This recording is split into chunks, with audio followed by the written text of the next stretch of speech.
ஏழாவது முறையாக திமுக ஆட்சி அமைக்கும் என்று முதலமைச்சர் மு.க.ஸ்டாலின் உறுதிபட கூறியிருக்கிறார். மாற்றுக் கட்சிகளைச் சேர்ந்தவர்கள் இணைந்த நிகழ்ச்சியில் அவர் இதனை தெரிவித்திருக்கிறார். முதலமைச்சரின் பேட்டியை தற்போது பார்க்கலாம். ஏற்கனவே நிறைவேற்றக்கூடிய திட்டங்கள் எல்லாம் மக்களிடத்தில் போய் சேர்ந்திருக்கிறது. இந்த ஓராண்டு காலத்தில் இன்னும் என்னென்ன திட்டங்கள் நிறைவேற்றப் போகிறோம் என்பதை கடந்த நிதிநிலைக்கு தெரிவித்திருக்கிறோம். அதையெல்லாம் நிறைவேற்றப் போகிறோம்.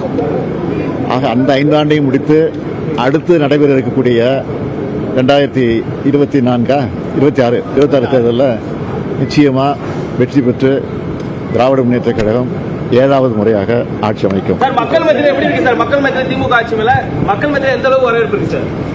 அது நீங்களே சொல்றீங்களா, வெற்றிகரமா 4 வருஷம் முடிச்சிருக்கீங்க, 5ஆம் நடைமுறை பெற சொல்லிருக்கீங்க. அதனால வெற்றி முகமா தான் இருக்கு.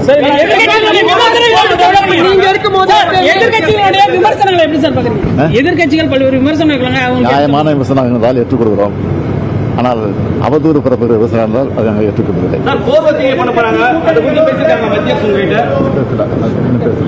சார், நீங்க வந்தீங்கன்னா எப்பவுமே இன்ஃப்ராஸ்ட்ரக்சர் அடுத்த லெவலுக்கு போகும்னு சொல்லிட்டு இருந்தாங்க. இப்ப அதுக்கான டெவலப்மெண்ட் நிறைய நடந்துட்டு இருக்கு. நெக்ஸ்ட் இயர்ல என்னென்ன சார் பண்ண போறோம்? இன்னும் பாருங்க, பட்ஜெட்ல அறிவிச்சிருக்கோம் எல்லாம். 2026 திமுக வெற்றி பெற்று 7வது முறையாக ஆட்சி அமைக்கும் என்று முதலமைச்சர் மு.க.ஸ்டாலின் உறுதிபட கூறியிருக்கிறார். அதனை பார்த்தும் விவரங்களை பின்னர் வரும் செய்திகளில் பார்க்கலாம்.